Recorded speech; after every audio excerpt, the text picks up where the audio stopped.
Get married, honey? Am I gonna get this? Am I gonna get that? What's gonna happen to me?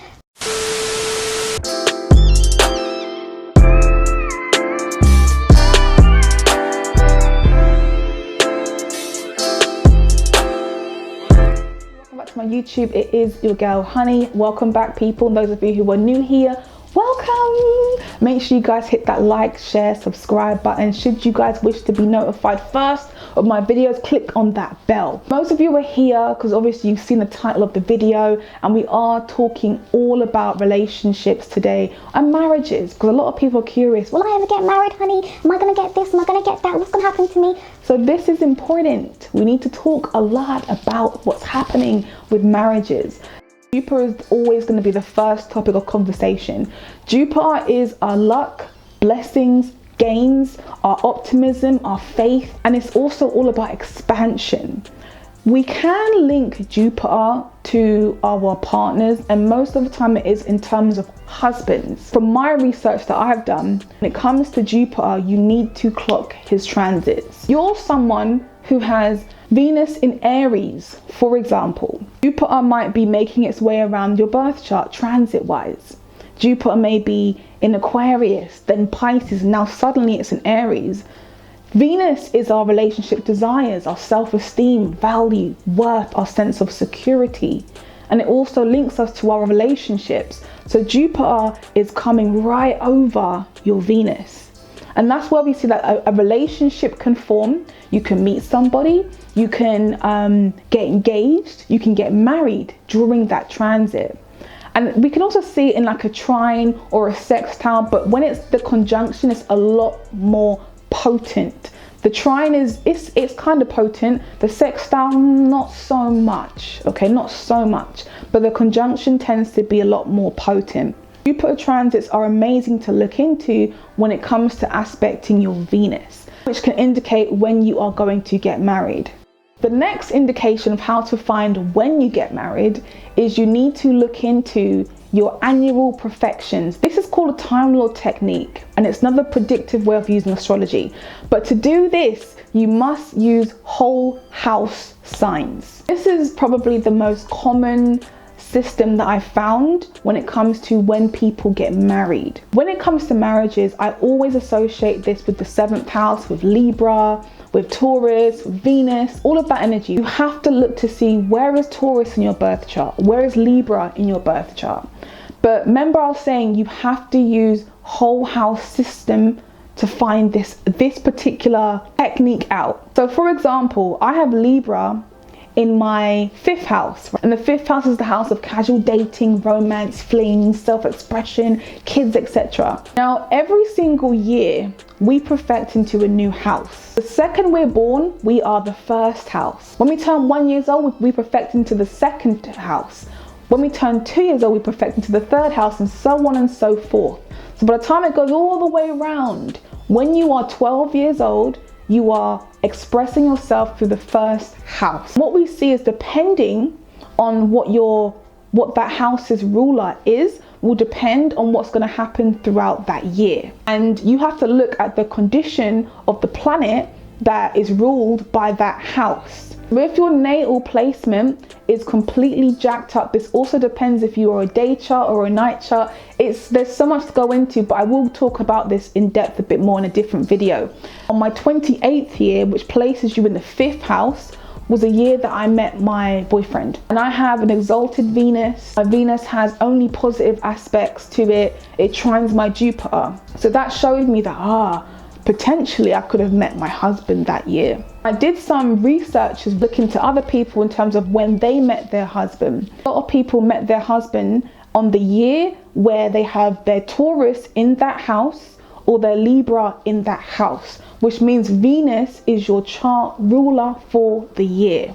And I spoke to someone like last week, and she was like a 4th house Taurus person, and the year that she perfected into her 4th house, she mentioned that year she got engaged after being with her partner for like 10, 12 years, whatever it was. But she was with him for a long time. But that year they ended up getting engaged. And it was interesting because if it was 10 or 12 years when she met him, she would have met him when Venus was her chart ruler in her annual perfection. So this is what I'm saying, it's all very much connected. Now let's talk about the 7th house, because the 7th house, we all have one, we know what's going on there. But the 7th house tends to indicate what type of partner we are all likely to have. Now, my 7th house is ruled by Sagittarius, and Sag rules Jupiter.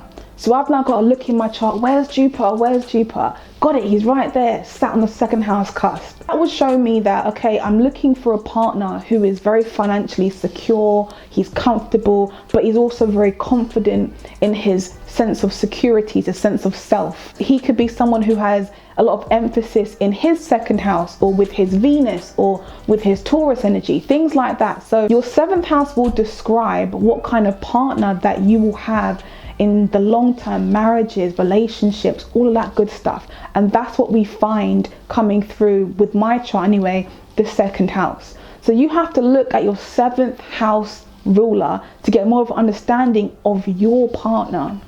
Another thing as well, I've got to mention this. I'm not sure my friend's gonna like this, but I'm just gonna point it out because she's a perfect example. So shout out to my friend and her husband. I won't say no names because she's a Scorpio rising and she loves that privacy, of course. But she is a Scorpio rising and she's got Taurus in her 7th house. And I remember talking to her like, oh, you know, these guys are trash out here. We were both single, complaining about guys and stuff. And it was so funny because I was saying to her, you're likely to get married soon, but it's weird, like to who? Like, who's it gonna happen? How is it gonna happen?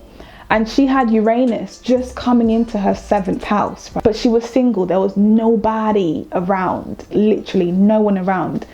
And she met this guy and she was just saying how much she liked him and, you know, how good things were going. And it was so crazy because their relationship picked up very quickly. They were very in tune with each other and they got married like the following year. And this is the thing, right? I think she met him when she turned 30. In annual perfections, your 30th year is the 7th house of relationships. And her 7th house is in Taurus, and Taurus rules Venus. It was so crazy because she could have met him and just, you know, just been together for a good 5-10 years, but they got married pretty quick into their relationship. But that's because when it comes to Uranus, it's about the excitement and the energy that flows between you and your partner, and also not conforming to what the rules might be. Society may say, oh, you should get married in like 2 years or in like 3 years, but no, they got married, I think maybe in a year and a bit, I can't remember, but they got married because it felt right to them. Transits through the 7th house are also brilliant for indicating when you get married, when you get engaged. Right, the last one is going to be your solar return chart. A return chart can also give us an indication of who you're going to meet, what kind of person they're going to be.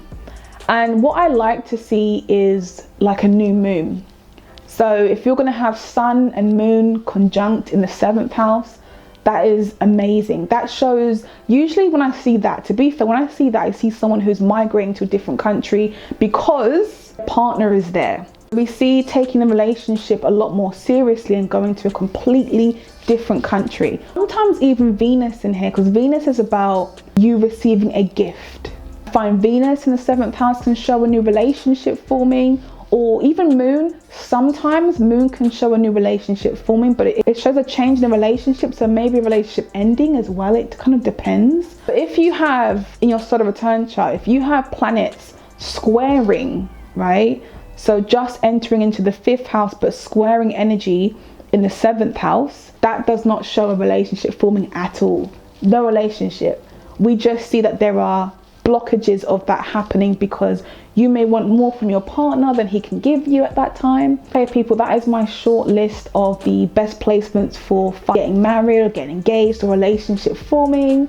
I hope you guys have enjoyed it, and I wish you guys all the best. People, take care. Bye.